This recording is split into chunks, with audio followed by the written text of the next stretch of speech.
Ya estamos. Venga. Ya estamos.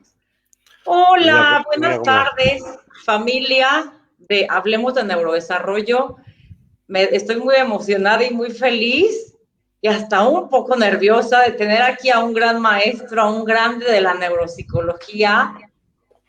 Y pues me da muchísimo gusto recibir el día de hoy. Ay, saludos a tu mami, que esté muy bien. Saludos a tu hija, que te Y saludos saludan. les quiero presentar, les quiero leer un poco de la biografía de Sí, que te este han gran saludado, sí, ya maestro está. de la neuropsicología. Él es el licenciado doctor Manuel Javier Tirapú. Siempre me equivoco cuando estoy nerviosa, discúlpenme. Javier Tirapú Tarros es psicólogo clínico y neuropsicólogo clínico y ejerce su labor clínica en la Clínica San Juan de Dios en Pamplona. Ha impartido más de 600 conferencias, ponencias y cursos de divulgación sobre temas de neurociencia. Cuenta con más de 280 publicaciones y 8 libros relacionados con la neuropsicología.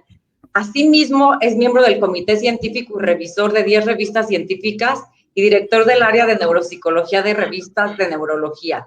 Es profesor de 15 másteres sobre neuropsicología y neurología conductual en España e Iberoamérica.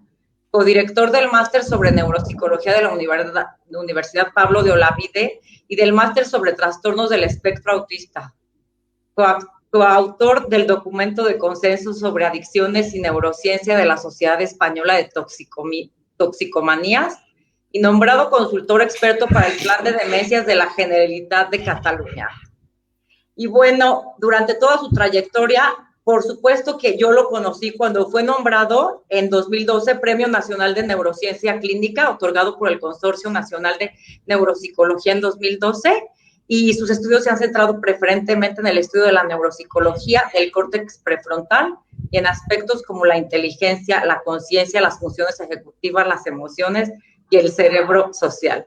Durante toda su trayectoria profesional se ha dedicado a la clínica tanto con pacientes con trastornos neurológicos, demencia, ictus, etcétera, como mentales en adultos e infantil, sobre todo TDAH, trastorno del espectro autista y otros trastornos del neurodesarrollo. Es inmenso tu currículum y tu biografía, pero muchas gracias por aceptar esta invitación, maestro.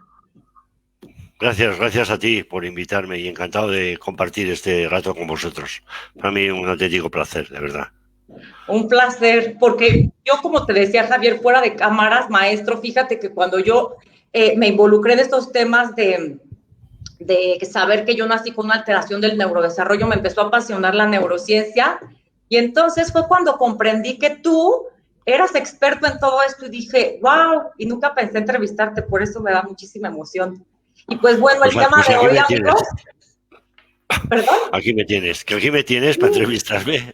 Muchas gracias. Y el tema de hoy está increíble, se llama Neuropsicología de las Emociones. Y bueno, lo más increíble de todo esto fue detrás de cámaras ahora cómo estábamos platicando tú y yo, ¿no? Del cerebro, de la mente y de este universo que tú y yo vemos en ello. Platícanos, ¿qué es la neuropsicología para los que no saben? Para empezar por ahí. Bien, la neuropsicología es una disciplina que yo la integraría dentro de la neuropsicología como una rama de la psicología, aunque hay neurólogos que practican la neuropsicología. Pero creo que es una rama de la psicología. Y me parece, lo primero que quiero decir a los neuropsicólogos es que no se les debería olvidar nunca que primero son psicólogos y después neuropsicólogos, porque a muchos neuropsicólogos se les olvida que son psicólogos, ¿no? Y creo que deberían no renunciar a las bases de las que parten, ¿no? Y las raíces de las que surgen, ¿no? La neuropsicología surge de la psicología, ¿no? Por lo tanto, los neuropsicólogos a veces no creo que deberían. A veces muchos neuropsicólogos se ponen como un plano superior de los psicólogos, como una especie de aspecto de actitud de superioridad, ¿no? Porque ellos hablan del cerebro y los psicólogos no. Pero creo que los neuropsicólogos deben conocer mucho de psicología, ¿no? Para ser buenos neuropsicólogos, ¿no? Wow. En cuanto sí, porque básicamente hay una cuestión, ¿no? Yo tengo una idea que voy a decir lo voy a decir de manera muy sencilla, ¿no? Me parece que los neuropsicólogos saben mucho del cerebro, pero saben muy poco de psicopatología. clínica, ¿no? Y los psicólogos saben mucho de psicopatología clínica, pero saben muy poco del cerebro. Y en vez de pelearse entre ellos, lo que debieran hacer es integrar sus conocimientos para ayudar en última instancia al que importa que hay que ayudar, que es al paciente, al que está detrás de la mesa en tu despacho, para ayudarle. Y en vez de luchar y pelearnos entre nosotros, deberíamos integrar el conocimiento que proviene de la psicología clínica del conocimiento que proviene de la neuropsicología. Ahora bien, ¿qué es la neuropsicología?, me preguntas. Creo que hay dos definiciones de neuropsicología, y una es a la que se han adscrito la mayoría de los neuropsicólogos, ¿no?, que dice que la neuropsicología es el estudio de los procesos cognitivos superiores, ¿no? Ellos llaman los procesos mentales superiores, ¿no? Pero ahora haré una reflexión sobre esto de los procesos mentales, ¿no? Procesos mentales superiores. ¿Sabes? ¿No? Pero bueno, dice los procesos cognitivos superiores y su relación con el cerebro. Ahora, ¿no?, esta definición, ¿no?, parte de lo que se llama la regresión al infinito en filosofía de la ciencia, ¿no? Es decir, ¿no?, introduce esa definición, ¿no?, un concepto que a su vez necesita ser definido, porque yo ahora te preguntaría, oye, yo creo que me deberían preguntar, Javier, tú dices que la neuropsicología estudia los procesos cognitivos superiores y su relación con el cerebro. ¿Cuáles son los procesos cognitivos superiores? ¿No?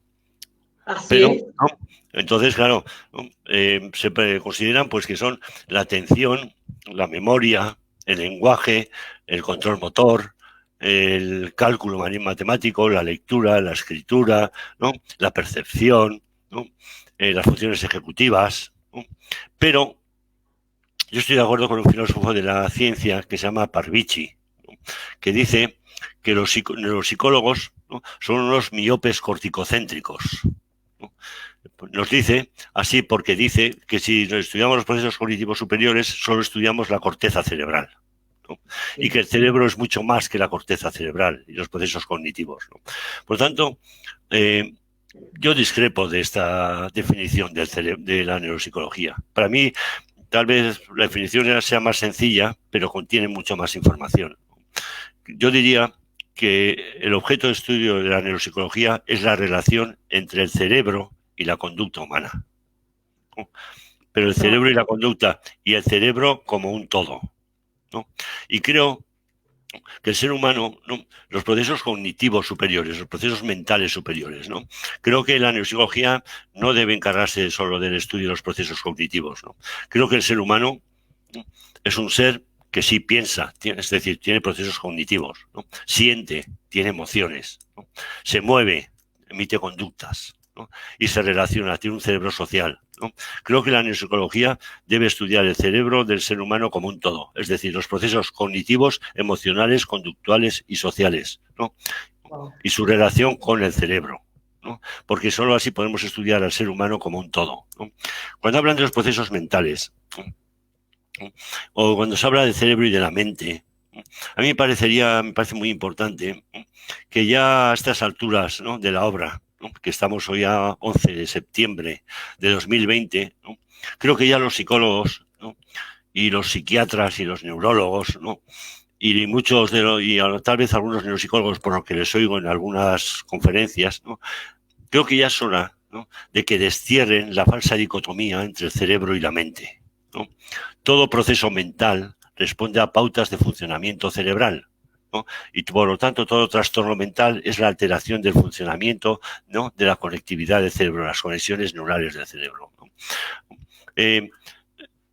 Todo proceso mental responde a pautas de funcionamiento cerebral, ¿no?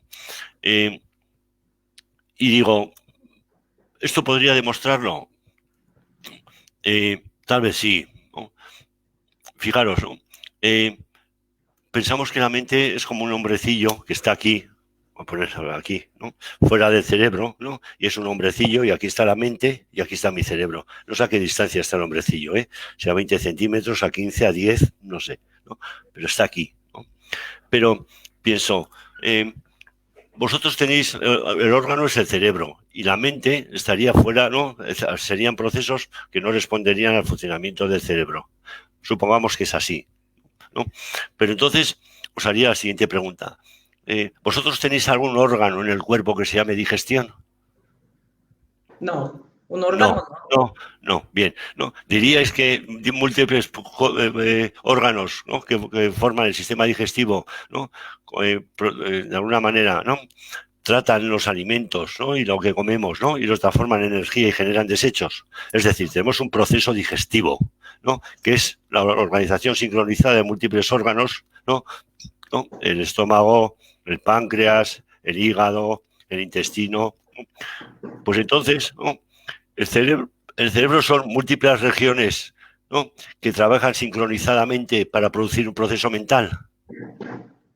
Sí, Así es, por lo tanto, así es. la digestión es al sistema digestivo, lo que los procesos mentales son al cerebro. Wow, excelente explicado, maestro. De veras, siempre aprendemos de ti. Qué increíble. Y te digo por qué, porque aquí en México, yo, o sea, a mis 40 años, yo jamás había escuchado qué hace un neuropsicólogo. Como que te vas aquí en México con la finta de irte al neurólogo, porque es quien tiene que ver si tienes algo en la cabeza. Entonces, yo ya había pasado por una infinidad de psicólogos, neurólogos, psiquiatras, todos me querían medicar para depresión, y yo decía, no, yo quiero llegar a la raíz de mis conductas y comportamientos. Y entonces, cuando descubrí que las pruebas neuropsicológicas y todo este historial clínico de la vida, pues me arrojaba esta condición de trastorno de déficit de atención, más estos rasgos de autismo y todo esto que como platicábamos tú y yo fuera de cámaras, que son alteraciones del neurodesarrollo con las que puedes nacer y también con las que se te pueden ir haciendo a lo largo de la vida por la violencia o por el abuso, maltrato o X.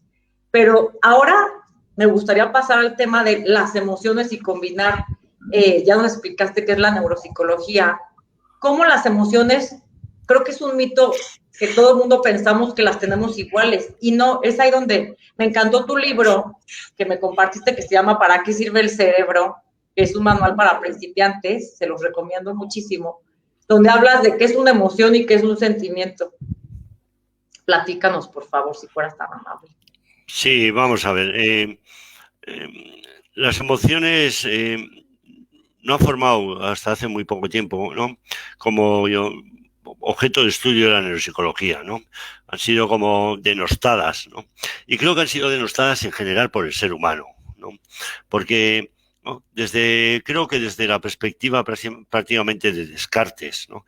Y a partir de una educación que hemos tenido, que quieras o no, ¿no? Ha sido, ¿no? Moral, ¿no? Creo que se nos ha enseñado, ¿no? Que el ser humano es un ser racional, ¿no? Y que somos racionales, ¿no? Como si la racionalidad nos dotara de humanidad, ¿no? Mientras que si guiarnos por nuestras emociones, ¿no? Como decía el doctor Harlow, ¿no? El que estudió a Phineas Gay, ¿no? Aquel famoso, ¿no? En 1868 lo estudió Harlow, ¿no? Y decía, ¿no? Que ese paciente se dejaba llevar, tuvo una lesión frontal, ¿no? Y no razonaba, no tomaba bien decisiones, y decía que se dejaba llevar por sus propensiones animales, ¿no? Creo que, ¿no? Hemos tenido una idea que las emociones son como muy primarias, ¿no? Muy primitivas, ¿no? Y que nos alejan de nuestro carácter de humanidad, ¿no? De eso sublime de que nos hace humanos, ¿no? Y que la razón es la que puede, ¿no? Yo no estoy de acuerdo con esto. Creo, ¿no? Que no me gustan los seres racionales. Creo que lo racional se parece mucho más, ¿no? A lo que se llaman los modelos computacionales de la mente. Es decir, que el cerebro funciona como un ordenador, ¿no? Pero ¿no? Yo no estoy de acuerdo con que el cerebro funcione como un ordenador, ¿no? ¿No? Y yo pienso que los seres racionales puros, fríos, ¿no? No nos gustan, ¿no? Por ejemplo, hay unos seres racionales, ¿no? Fríos, ¿no? Sin emociones, ¿no? Sin empatía, ¿no? Que a ver si os gustan a vosotros. Les llamamos psicópatas, ¿no? Así es. Los psicópatas no tienen emociones, ¿no? Son seres fríos, calculadores, racionales, ¿no? ¿Así queremos ser seres racionales como ellos? Yo no quiero ser así. Yo tampoco. No queremos ser ninguno, ¿no? Entonces vamos a ver, ¿no? Entonces empecé a estudiar, ¿no? Las emociones porque, ¿no? Vi que había procesos cognitivos que eran sublimes, ¿no? Y que participaban de procesos emocionales, ¿no? Uno de ellos, y uno de los más apasionantes, ¿no? Era, ¿no? La toma de decisiones, ¿no? Cuando estudié, ¿no? sobre todo el libro El error de Descartes, de Damasio, ¿no? Planteaba, ¿no?, que el ser humano toma decisiones, ¿no?, y no, de alguna manera, ¿no?, justaponiendo, superponiendo, ¿no?, procesos racionales con procesos emocionales, y que en última instancia, ¿no?, ¿sabéis quién toma nosotros mismos, quién toma una decisión? No toma la razón, toma una emoción, ¿no? Cuando decís, ¿no?, ay, voy a tomar esta decisión, ¿no?, la pregunta es, ¿dónde notáis que esa es la decisión buena? ¿En el cerebro o en la boca del estómago? Un cosquilleo, una cosquillita. ¿Dónde notáis? Sí, ¿En la pues boca ahí del en el... estómago? Así En la es. boca. Bien, porque la pregunta sería, ¿habéis notado alguna vez una emoción en el cerebro? No, Nunca, ¿no? Es decir, el escenario de las emociones es el cuerpo, ¿no? ¿No? exacto. Y el que toma las decisiones, ¿no?, eso es una emoción, ¿no? Por tanto, yo reivindico al ser humano intuitivo, ¿no? Y le digo al ser humano que se fíe de su intuición, ¿no?, de esa costilla en el estómago que le dice dónde se debe guiar, ¿no? Yo he definido la intuición, ¿no?, como la chispa que salta entre el roce, entre una posibilidad y una emoción, ¿no? ¿No? Es así como he definido la intuición. Tenemos que seguir a esa chispa del roce entre esas emociones. Ahora bien, ¿no?, me preguntas sobre las emociones, ¿no? Creo que hay, como en todo, ¿no?, diferentes niveles de complejidad en las emociones, ¿no? Y creo que podríamos establecer cierto orden en las emociones, ¿no? Creo que hay unas emociones básicas, ¿no?, Lo que que tú llamas las emociones primarias, ¿no? En el libro.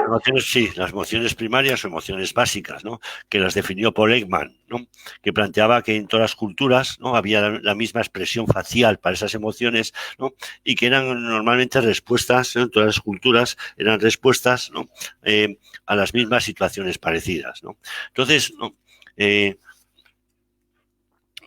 voy a apuntar algunas cosas para que no se me olviden, voy apuntando aquí, ¿no? Son 6 las emociones, ¿no?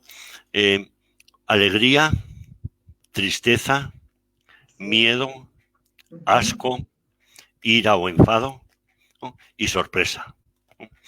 Bien, algunas se les ha llamado positivas y negativas, ¿no?, las emociones. Yo, ¿no?, discrepo también de este concepto. Creo, ¿no?, que por definición las emociones todas son positivas, ¿no?, porque son, ¿no?, señales de alarma cinceladas por la evolución en nuestro organismo para garantizar nuestra supervivencia y la calidad de nuestra supervivencia. Por tanto, todas son positivas, aunque sean desagradables de sentir, pero son positivas, porque nos guían en nuestra adaptación, ¿no? ¿Qué pasa? Que cuando decimos que una emoción es negativa, intentamos anularla, ¿no?, de nuestro organismo, a veces con medicamentos, a veces con terapia rápida, ¿no?, pero en vez de quedarnos con ella y escucharla a ver qué quiere de nosotros, porque nos quiere guiar. Tenemos que escuchar a esas emociones básicas. Ahora bien, si son agradables o desagradables, ¿no?, vamos a ver, vamos a repasar las 6, ¿no? La alegría es agradable o desagradable. Agradable. Agradable. El miedo, Pues a veces, pues yo creo que sí es demasiado desagradable. el miedo es desagradable. El asco, Desagradable. desagradable. El enfado, Pues estar también enfadado, desagradable. desagradable, ¿no? Así. Asco, tristeza, miedo, iras. ¿Cuál me falta? Alegría, tristeza, miedo, Sorpresa. Sorpresa sorpresa. rara. La sorpresa puede ser agradable o desagradable, ¿no? Por tanto, la sorpresa, yo considero que va a salir de las 6 emociones básicas dentro de unos años, ¿no? Porque la sorpresa no es una emoción, ¿no?, ¿no?, sino que es la respuesta del organismo cuando te encuentras con un estímulo sorpresivo, es decir, ¿no?, que no era predecible para tu cerebro, ¿no? Así es. Es decir, yo, por ejemplo, me voy a Madagascar para olvidarme de todo, ¿no?, y me giro en la hamaca en la playa y está mi vecino de abajo, ¿no? Y digo, joder, el vecino. No, no, ahí me da una sorpresa. Pero si yo tengo buena relación con el vecino, sentiré una emoción agradable, alegría, ¿no? Y si no me llevo bien con el vecino y además quiero que me dejen tranquilo, sentiré una emoción desagradable. Ahora le voy a contar al vecino, va, me vengo hasta Madagascar y una semana aquí a aguantarle a este tío, ¿no? Claro, Por claro. tanto, desagradable. Pero miramos, ¿no? La alegría es agradable, ¿no? El miedo, tristeza, el asco, es decir, la sorpresa puede ser agradable o desagradable. Por lo tanto, tendríamos una emoción y media, ¿no? La sorpresa va a ser agradable o desagradable, una emoción y media agradables y 4 emociones y media desagradables, ¿no? Conclusión para todos nosotros, para que estemos tranquilos. No podemos ser felices. No estamos diseñados para ser felices. Estamos diseñados para, ¿no?, para adaptarnos, para garantizar nuestra supervivencia y la calidad de nuestra supervivencia, ¿no? Yo he dicho muchas veces que el sentido de la vida, ¿no?, es tener garantizadas nuestras necesidades afectivas y biológicas para podernos preguntar por el sentido de la vida. ¡Wow! ¡Qué interesante! ¿No? Esa es mi idea, ¿no? Entonces creo que, ¿no?, tenemos que dejarle a la gente de lanzar el mensaje, ¿no?, de que hay emociones que tienen que quitarse, que son negativas, que tienen que quitarse. No estamos diseñados para ser felices, ¿no? El diseño, ¿no?, sincerado por la evolución, ¿no?, y marcado por la teoría de la evolución de las especies de Darwin, nos dice, ¿no?, que no estamos diseñados para ser felices, ¿no? Estas 6 emociones básicas, ¿no?, garantizan nuestra supervivencia.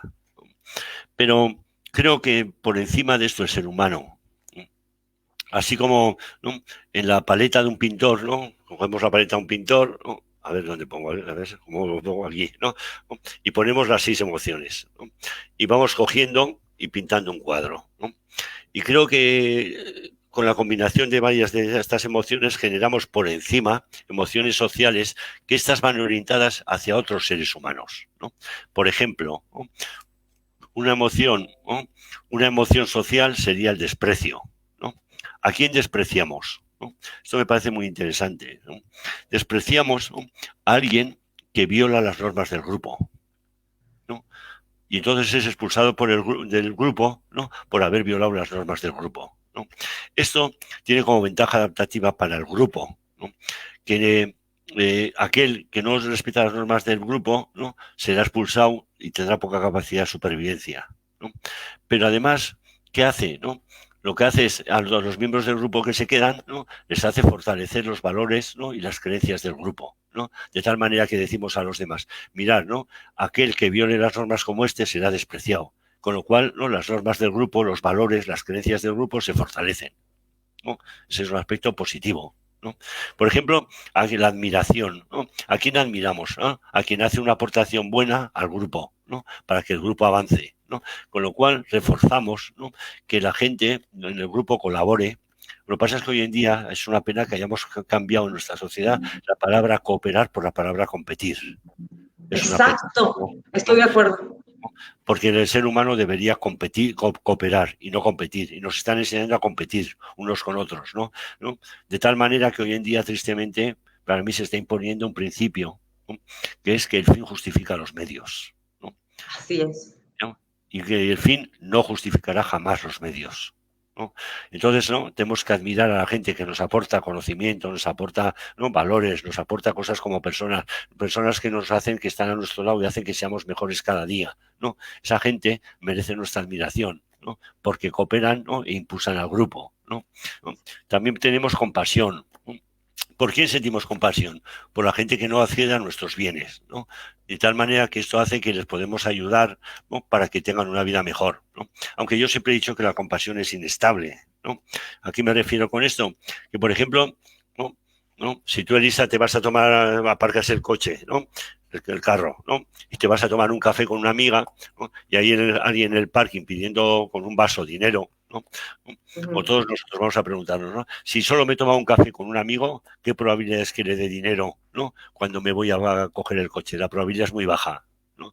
Pero si en cambio te has ido de compras, ¿no?, y te has gastado $800 USA, ¿no?, en ropa, ¿ese día le das dinero? Sí, Pues ¿no? sí, ¿No? doctor, claro.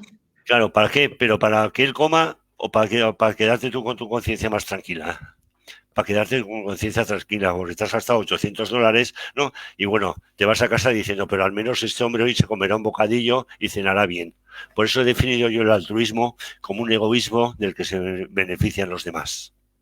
¡Wow! Eso no lo había escuchado. Qué interesante.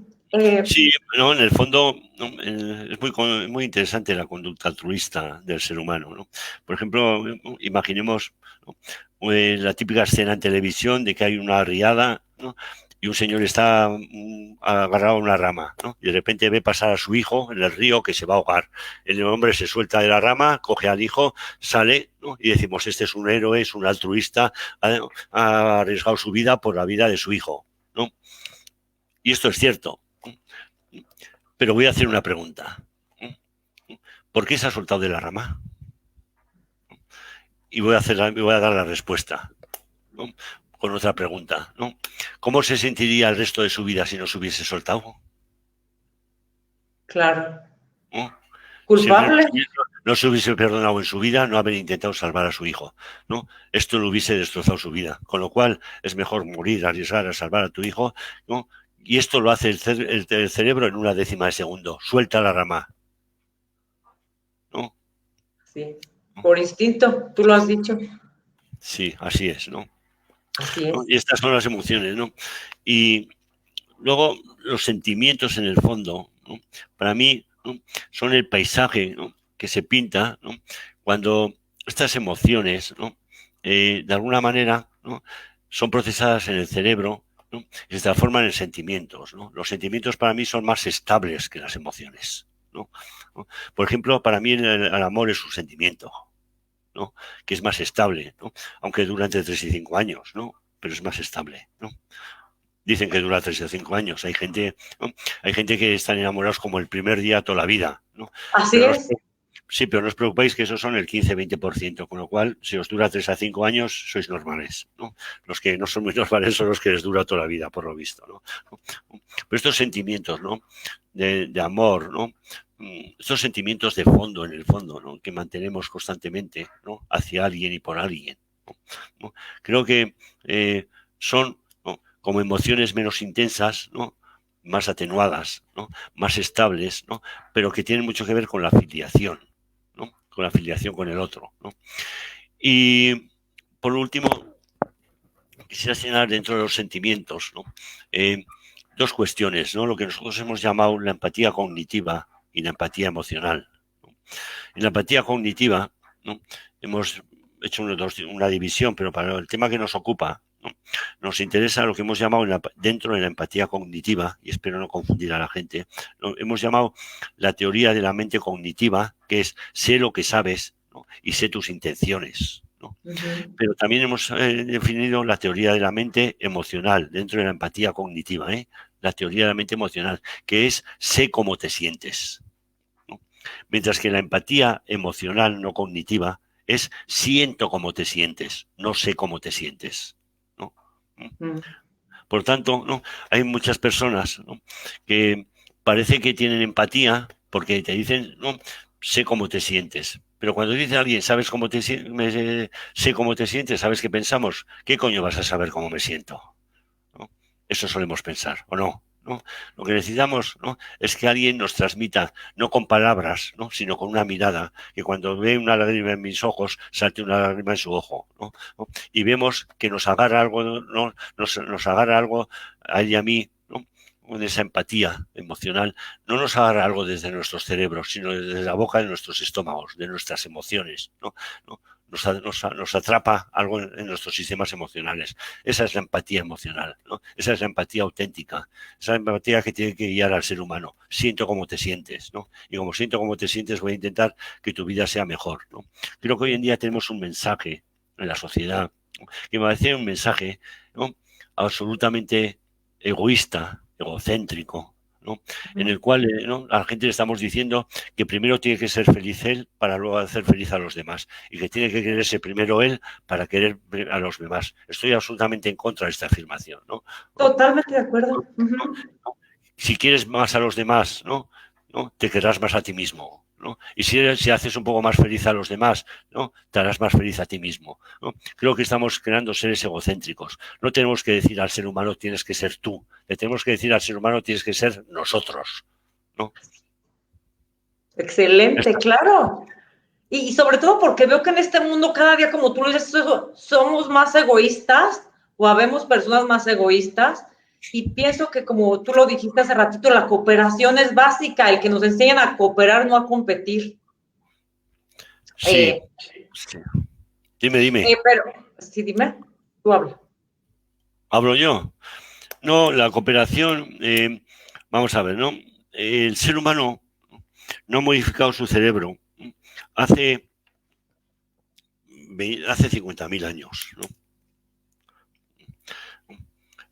Voy a decir algo sobre las emociones y alguna cuestión más a raíz de esto, ¿no?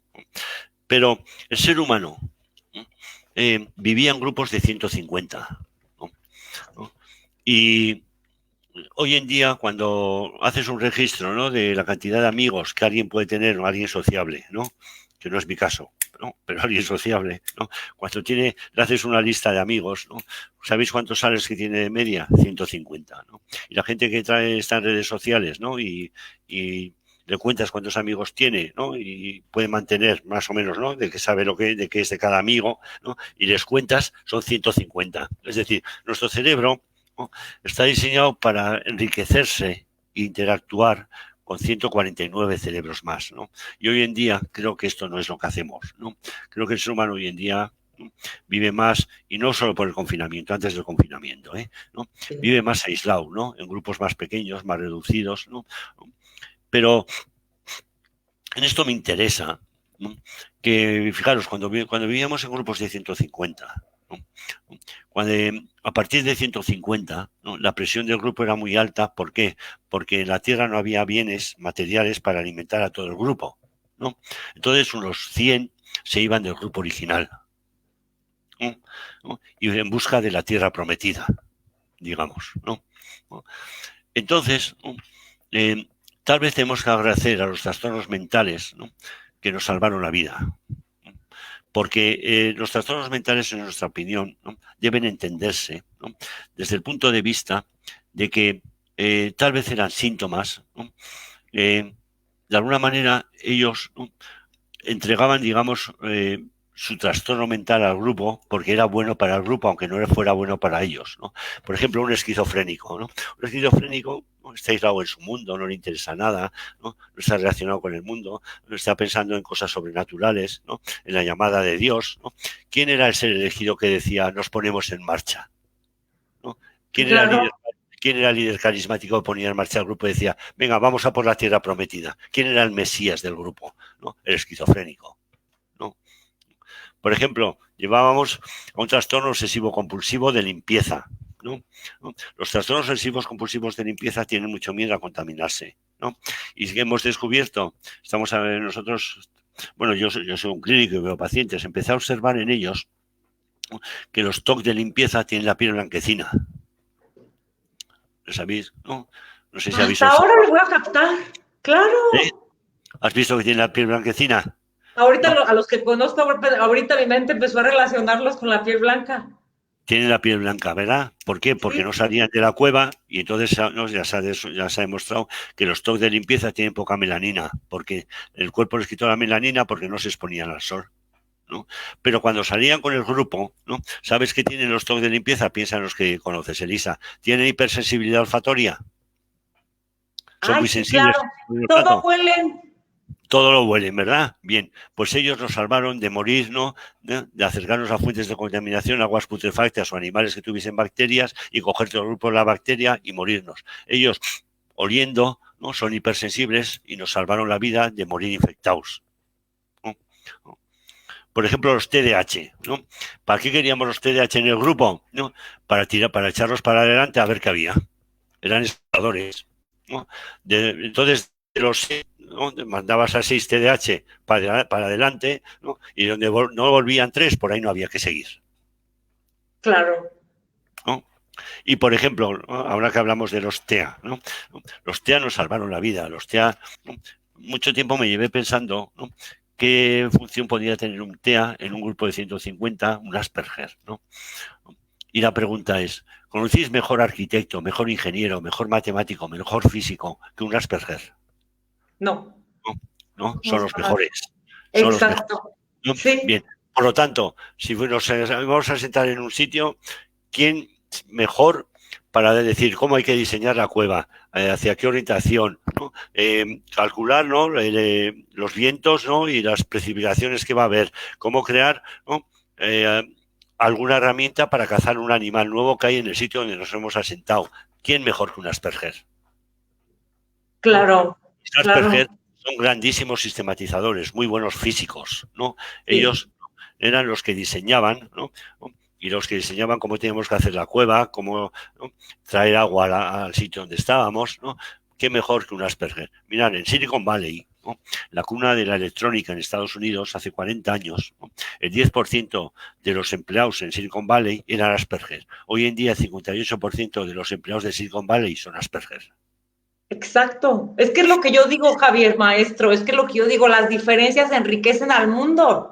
No tenemos que verlas como una amenaza, sino al contrario, como que todos siempre tenemos fortalezas y tenemos y talentos y podemos aportar algo.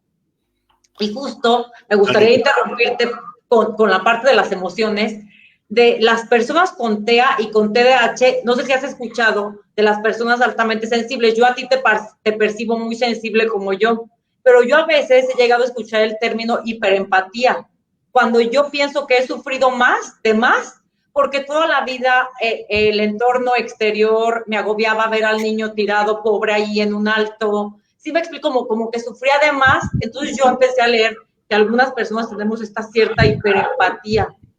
¿Tú me puedes decir algo al respecto? Eh, no sé qué decir, ¿no? Eh, Vamos a ver, ¿no? Eh, Mira, este asunto es un asunto muy complicado, ¿no? Y mira, voy a hablar claro, porque ¿no?, eh, hay una corriente hoy en día, ¿no?, de personas afectadas por TEA, ¿no?, o por Asperger, ¿no? Tal vez yo sea uno de ellos, ¿no? Sea un Asperger, ¿no? Pero, ¿no?, que eh, eh, forman como un grupo, ¿no?, donde esto me va a traer un disgusto lo que voy a decir, pero voy a asumir mi disgusto, ¿no? El disgusto que me va a traer, ¿no? ¿No? Plantean, ¿no?, que nadie puede conocer mejor a los TEA que los propios TEA, ¿no? Sí. ¿No? Y que en el fondo, ¿no?, además se llaman activistas, ¿no? O sea, ¿no?, se denominan a ellos mismos activistas, ¿no? Y yo digo, ¿activistas contra qué?, ¿no? Y me parece que está generando un enfrentamiento, no sé por parte de quién, ¿no?, entre, ¿no?, estos afectados por TEA, ¿no?, y los profesionales. En vez de hablar entre nosotros, ¿no?, y comunicarnos y que ellos nos aporten y nosotros aportarles, ¿no?, nos estamos enfrentando, ¿no? Lo cual me parece una pena, ¿no? Pero lo más doloroso de esto, ¿sabes qué es?, ¿no?, para mí, ¿no?, que yo tuve un debate, ¿no?, una vez, ¿no?, con una persona TEA, ¿no?, y lo que más me dolió y todavía me duele, ¿no?, y me emociono cuando lo digo, ¿no?, es la cantidad de insultos y humillaciones que sufrí, ¿no?, por parte de los sujetos que se llaman activistas, ¿no? ¿Por qué? Por discrepar de la opinión de aquella TEA, ¿no? Y me insultaron, ¿no? Me dijeron de todo, machista, fascista, o sea, de todo lo que te puedes imaginar, ¿no? Con lo cual este activismo, no sé si es un activismo contra los profesionales, yo soy un clínico, mi pasión es ver pacientes, ¿no? Hoy es viernes y mira, hoy he contado cuántos pacientes he visto esta semana. ¿Sabes cuántos he visto? 56. Esta, ¡Ah! esta semana he ¡Wow! visto, esta semana he visto 56 pacientes, ¿no? Y bueno, alguien dirá, pues así los verás. No, no, veo a cada uno por lo menos una hora y con tranquilidad, ¿no? ¡Wow! ¡Qué increíble! Y he visto a muchos TEA, ¿no? Y yo creo que ellos nos tienen mucho que aportar y nosotros tenemos mucho que aportarles a ellos, ¿no? No sé a qué estamos haciendo estas trincheras, ¿no? Entre psicólogos, luego entre psicólogos y afectados entre TEA, ¿no? En vez de crear puentes entre niveles, ¿no?, de análisis, ¿no? Como decía Francisco Mora, ¿no?, las ciencias del hombre son como una torre de Babel, ¿no?, en cada cual trabajamos en diferente nivel de la torre, hablando idiomas diferentes, ¿no? Integremos todos los idiomas para conocer a una única realidad, que es el ser humano, ¿no? Por lo tanto, tengamos puentes de análisis, ¿no? Y por qué estos enfrentamientos viscerales, ¿no?, donde se permite, ¿no?, el insulto, ¿no? Pero no sé, ¿no?, qué nos otorga, ¿no?, el, la autoridad moral para insultar a alguien que discrepa de mi opinión, ¿no? Yo nunca jamás insultaría a un TEA, ¿no? ¿no? Pero en cambio los TEA militantes, activistas que se llaman, se permiten llamarme de todo. Yo sufrí muchísimo con aquella charla, ¿no? Porque sufrí auténtimas, ¿no?, descalificaciones, incluso vejaciones como ser humano, ¿no? Y eso Ay, ya qué no, pena. eso ya no. No, no, claro que no, lamentable. Y lo digo muy claro, ¿no? Porque me parece que alguien lo tiene que decir, ¿no? Y bueno, me arriesgo a decirlo yo, que puede aparecer otra vez una lista de insultos ahí, que no sé si aparecen, ojalá no, ¿no? O me insulten luego en Facebook. Bueno, pues asumiré los insultos, pero Ay, no. prefiero asumir los insultos que no ser un libre pensador. Bueno, pues a nosotros tienes muchos fans que te seguimos y que te admiramos, maestro. Y para cerrar el tema este de las emociones, a mí me encantaría como compartir a las personas cuando las personas con desregulación emocional, por ejemplo, las personas con TDAH o cuando un trastorno límite de personalidad, cómo las emociones, algunas personas las podemos tener alteradas, maestro, en Bien, donde... sí. Vamos a ver, trastorno límite de personalidad, me preguntas, ¿no? Por ejemplo, ¿no? Bien, primera cuestión que quiero dejar así clara, ¿no? ¿No? Que nos quede claro a todos que la ansiedad no es una emoción, Ah, sí. porque me parece que hay una confusión sobre este término. Vamos a ver, Elisa, ¿tú te has puesto alguna vez ansiosa de alegría? No, ¿No? ¿La noche de Reyes? me pongo eufórica, pero no ansiosa de alegría. No es una activación. La alegría Exacto. no te activa, es ansiedad. ¿Te has puesto ansiosa de miedo? Sí, ¿Te has puesto ansiosa de tristeza? ¿Te has puesto ansiosa de miedo? sí, sí. Te has puesto ansiosa por enfado? ¿Te has puesto ansiosa por asco? Bien, pues la ansiedad es el correlato neurovegetativo, lo que siento en el cuerpo cuando siento una emoción, pero no dice nada sobre la emoción, Así es. ¿no? Por lo tanto, ¿no?, me parece que es un error, ¿no?, quitarles a los pacientes la ansiedad si no les escuchas, ¿no?, y no intentas identificar, ¿no?, la emoción que le está generando la ansiedad, ¿no? Así es. Porque es la raíz de donde surge la ansiedad, ¿no? Si yo le quito y las raíces del árbol, que son las emociones que están generando la ansiedad, ¿no?, siguen dentro, el paciente volverá a los 5 meses otra vez con problemas de ansiedad, ¿sí o no?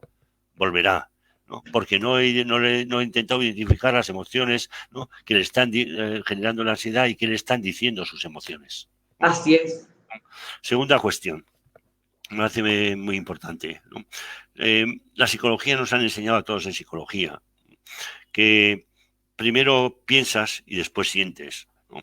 Y que controlando los pensamientos, esto, ¿no?, si has ido a tratamientos como dices, ¿no?, te han ayudado, ¿no?, profesionales, ¿no?, te habrán, cuántas veces te han intentado convencer, ¿no?, de que, ¿no?, controlando tus pensamientos controlarás tus emociones, ¿no? Pero el cerebro no está diseñado así. Así es. Y no podemos ir contra el diseño cerebral, ¿no? Las vías que van de los sistemas emocionales a la corteza prefrontal, donde controlamos, ¿no?, las emociones, ¿no?, son riquísimas las vías, ¿no?, de las emociones a la zona frontal, pero no son bidireccionales. Es decir, las vías que van del córtex prefrontal a los sistemas emocionales son pobrísimas, ¿no? Es decir, imagínate que por cada 12 vías, ¿no?, que hay para control de las emociones, ¿no?, a la razón, hay 2 vías de la razón a las emociones, con lo cual, ¿no?, si quieres controlar tus emociones con la razón, tienes que hacer un esfuerzo ímprobo para hacerlo, ¿no? Y no puedes controlarlas, ¿no? ¿No? ¿Por qué? Porque las emociones se sienten en el cuerpo, ¿no?, y suben hacia el cerebro, ¿no? Por tanto, tú si estás enfadada, por ejemplo, ¿no?, te activas de abajo arriba, ¿no?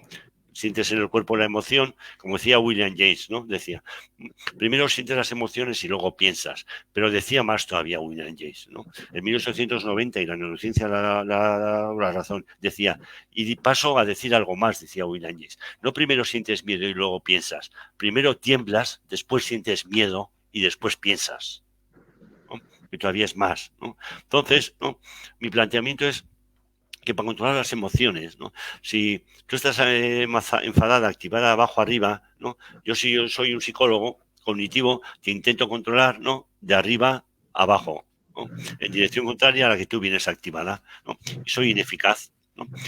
Voy a intentar activarme de abajo arriba, ¿no?, con eso que llamamos las neuronas espejo para la empatía, ¿no? Imagínate que tú estás enfadada, ¿no?, y llegas a casa y dices, oye, pues fíjate qué faena me ha hecho esta, ¿no? Compañera de trabajo, que es que no me puede ni ver, me tiene una manía que no sé qué, y fíjate lo que me ha hecho en el ordenador mientras yo no estaba, porque me tiene envidia y no me puede ni ver, ¿no? Y yo te digo, ¿no? A ver si esto te tranquiliza, o sea, vienes, ¿no?, enfadada, ¿no? Activada de abajo arriba, ¿no? Por el enfado de lo que te ha hecho tu compañera. Yo te digo, pero no te pongas así, ya sabes cómo es. ¿Esto te tranquiliza o te enfada más? Totalmente de acuerdo. Te enfada más, ¿no? Y, Claro. ¿no? Y entonces me dices, ¿qué? ¿Encima no me vas a defender o qué? Me dices, ¿no? Enfadada, ¿no? ¿No me vas a defender o qué? Y te digo, chica, no te pongas así, estás teniendo una distorsión cognitiva. ¿Te vas llorando a tu habitación diciendo, ya veo que no me entiendes? ¿O me dices, ay, cuánto más tranquilizado? Te vas llorando a tu habitación diciendo, ya veo que no me entiendes, ¿no? Pero, Exacto. ¿no? Pero ahora yo me voy a activar como tú, de abajo arriba, ¿no? Llegas a casa enfadada, ¿no? Me dices, esta compañera de trabajo, fíjate la faena que me ha hecho, no me puede ni ver, qué manía me tiene, esto, lo otro. Y yo te digo, esa, mira, nos está amargando la vida, ya estoy harto de ella, ¿no? Algún día le vamos a pillar un paso de cebra, a romper una pierna y que parezca un accidente, ¿no? Ahora, inmediatamente has desaparecido tu enfado. Y me dices, Javier, vamos a sentarnos tranquilos y no dirás en serio lo de pillar en un paso cebra, ¿verdad? Que sí que le rompo una pierna, ¿eh? Te digo. Me dices, Javier, venga, tranquilo. ¿Dónde está tu enfado? Se ha disipado. Y me estás Totalmente, porque empatizaste con la persona. es exactamente, he empatizado contigo, me he quedado con tu enfado y encima lo he elevado, ¿no? Con lo cual tú me estás tranquilizando a mí. Tu enfado ha desaparecido. Magia. Un segundo. Necesito, ¿no? Esto es precioso, ¿no? Es decir, si alguien viene activado de abajo arriba, actívate de abajo arriba, empatiza emocionalmente con él. No le vengas con rollos racionales, ¿no?, de que está teniendo distorsiones cognitivas. Anda, déjame en paz, te dice. Y con toda la razón, ¿no? Cuanto al trastorno límite que me planteas, trastorno límite es un trastorno básicamente, ¿no?, de sujetos, ¿no?, la mayoría son más mujeres que hombres, ¿no?, que han tenido, ¿no?, antecedentes traumáticos en su vida, ¿no?, de abusos sexuales, ¿no?, de abandono o de maltrato, ¿no?, y que en el fondo tienen una gran inestabilidad emocional, ¿no? Son una montaña rusa de las emociones, ¿no?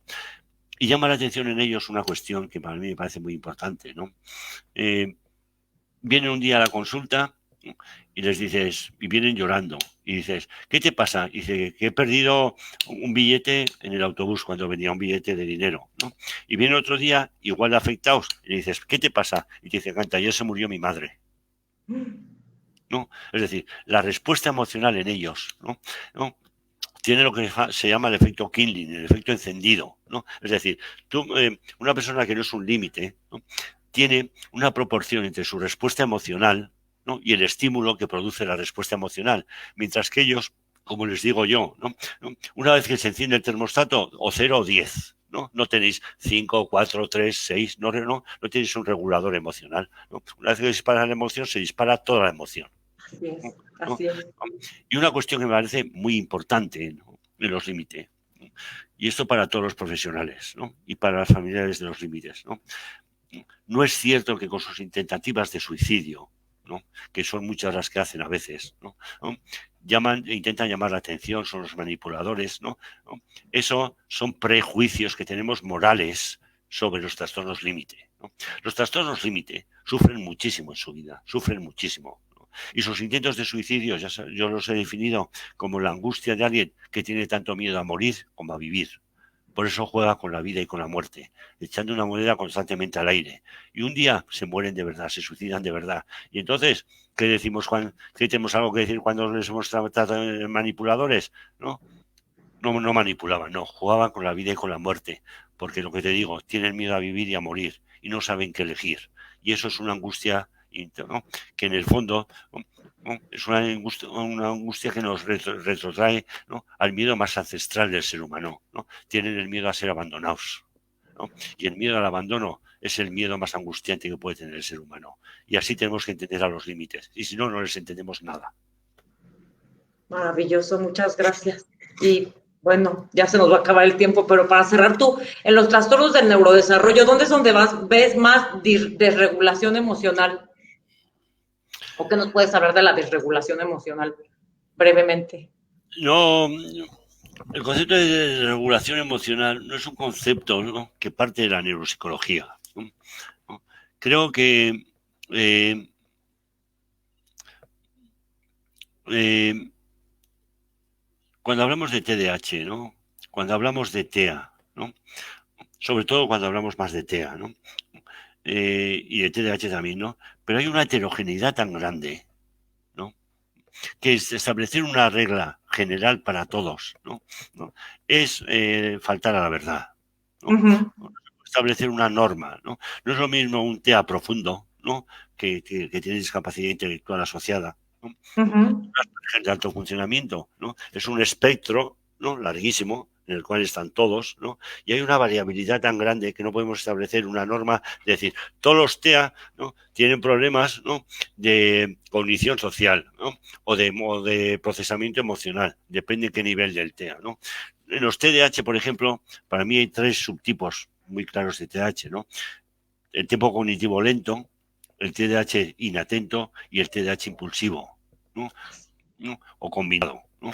Creo que Sí, yo soy cada uno de ellos, ¿no? Tiene un procesamiento emocional diferente. El tiempo cognitivo lento, ¿no? Es alguien, por ejemplo, que se activa muy lentamente, ¿no? sí. Y que ha estado somnoliento todo el día por vías noradrenérgicas, tiene una explicación en el cerebro, ¿no? Y le cuesta mucho activar la corteza. Pero él sufre porque le cuesta mucho estar atento, ¿no? Y tiene un estilo personal introyectivo hacia adentro, ¿no? Y sufre ansiedad y depresión, ¿no? Y sufre tensión y sufre estrés y sabe que es diferente y sufre por ser diferente, ¿no? En cambio, un TEA impulsivo, ¿no? Tiene menos conciencia de su impulsividad, de sus déficits, ¿no? Sí. Y en cambio tiene menos empatía, ¿no? Que un tiempo cognitivo lento porque tiene un estilo extroyectivo hacia afuera, ¿no? De hecho, sus conductas tienen alteraciones de conducta y las conductas, ¿no? Son conductas hacia afuera, ¿no? ¿No? Con lo cual no podíamos bueno, ¿es un tiempo cognitivo lento es igual que un TDAH, es un tipo inatento? No. ¿Y entre los inatentos habrá variantes de inatentos? Pues probablemente sí, ¿no? Por tanto, creo, ¿no?, que podemos establecer, ¿no?, unas normas, unas leyes o unos principios que nos pueden llegar a comprender, ¿no? Pero cada caso es único, ¿no? Y Exacto. además quiero decir una cosa, ¿no? Que no sé por qué, por ejemplo, cuando el debate que tuve, ¿no?, yo, ¿no?, dije, ¿no?, que, por ejemplo, ¿no?, tú, Elisa, has dicho que estás diagnosticada de TEA, de TDAH, ¿no? Eso, acabas de decirlo. El principal TDAH, pero pues tengo rasgos TEA como muy obsesivos. Pues tienes rasgos TEA y TDAH, ¿no? A mí no me parece fundamental, ¿no? Y esta argumentación me molestó, no sé por qué, ¿no? Es que, mira, ¿no?, para mí eres Elisa, ¿no? Y tienes un TDAH, ¿no? Y tienes, ¿no?, rasgos TEA, ¿no? Pero no eres una TEA ni eres un TDAH, ¿no? Eres Somos Elisa, más. ¿no? Primero eres Elisa y luego tienes un TEA, ¿no? O tienes un TDAH, ¿no? ¿No? Yo no soy, yo, por ejemplo, si tuviese una fibromialgia, no soy una fibromialgia. Soy Javier y tengo una fibromialgia, pero soy Javier, ¿no? Y me parece que ante la patología tiene que prevalecer la esencia de tu ser, tu identidad, Sí. tu conciencia, ¿no? Tú eres primero Elisa y tendrás un TDAH y tendrás un TEA y tendrás lo que quieras, pero para mí eres Elisa. Wow, increíble. Es que humanizar la psicología y la neuropsicología y vernos primero como seres humanos. Exactamente. Pues agradecidísima contigo por esta charla. Impresionante, siempre aprendemos de ti, maestro. Impresionante que hay 210 conectados. Y digo, si tienes 5 minutos para leerte brevemente los comentarios, tú me dices a qué hora te tienes que ir. Yo sé que solo era una hora. En los comentarios, a ver. No Mira, sé, ahí yo no. están, pues es que hay mucha gente que luego está de muchas partes. Dice, padrísimo, qué padre que están en vivo, saludos. Dice, ahí te voy a poner todo, qué interesantes, buenas noches. Te voy a poner acá, Silvia, todo el mundo está súper, saludos. Saludos de la Asociación Asperger de Patagonia de Chile, de San Luis Potosí. Saludos a todos. Saludos a todos. Sí, saludos a todos. No tengo preguntas. Mira, dice Tirapu, ¿crees que la neuropsicología cada vez se está volviendo más en un enfoque y menos en una rama del campo, en el campo de la psicología? No, creo que la neuropsicología tiene que encontrar su sitio, ¿no? Y que la neuropsicología debe aprender, ¿no? Y los neuropsicólogos tenemos que aprender, ¿no? Que la neuropsicología no es psicometría, ¿no? No es pasar test, ¿no?, y puntuar a un paciente 2, 1, 0. ¿No? Y si está dentro del percentil 50, más arriba del percentil 50, ese proceso mental lo tiene bien, ¿no? Creo que la neuropsicología, ¿no?, debe estudiar el cerebro del ser humano como un todo, ¿no?, y no medir, ¿no?, y no dedicarse a medir con test solo, ¿no?, a los pacientes, ¿no? Porque hay para mí algo más importante que los test, ¿no?, que son los síntomas del paciente, ¿no? Los neurólogos valoran los signos del paciente, ¿no? Si con los ojos cerrados te tocas la nariz, si puedes andar derecho por una raya, son signos neurológicos objetivables, ¿no? Pero la neuropsicología, la psicología, la psiquiatría se basan en algo que para mí es maravilloso y nunca debemos renunciar, y nunca debe renunciar la neuropsicología, que es a los síntomas, ¿no?, que es la narrativa que establece el paciente contigo para contarte su vida interior, su mundo interior, cómo piensa, cómo siente, cómo se mueve, ¿no?, qué conductas hace, ¿no?, con quién se relaciona, ¿no? Para mí, la narrativa, ¿no?, la descripción de los síntomas del paciente, ¿no?, y escucharle sus síntomas, ¿no?, me parece fundamental, ¿no? Tenemos que escuchar más al paciente, ¿no?, y menos a los test. Totalmente de acuerdo, pues te están diciendo que eres brillante, saludos desde Chile, dicen que siempre es un gusto escucharte, que en Argentina hoy es el Día del Maestro y que te felicitan desde allá, feliz Día del Maestro en Argentina, te felicita Gonzalo, dice sinceramente es una brillante entrevista, muchas gracias, desde Lima, Perú, desde Córdoba, Veracruz. Dice, el escenario de las emociones es el cuerpo, genial. Sí, claro, esa es una frase que la tenemos que tatuar.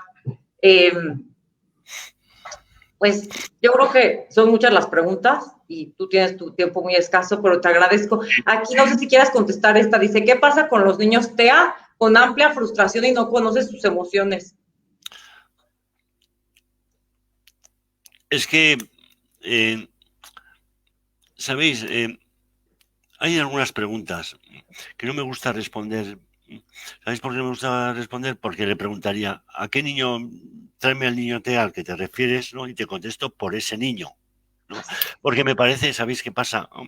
Decimos que la psicología y la neuropsicología son una ciencia, ¿no?, y en cambio nos dan una pequeña pista están hablando de alguien, de algún niño en particular, ¿no?, y hablamos como si fuéramos videntes, ¿no?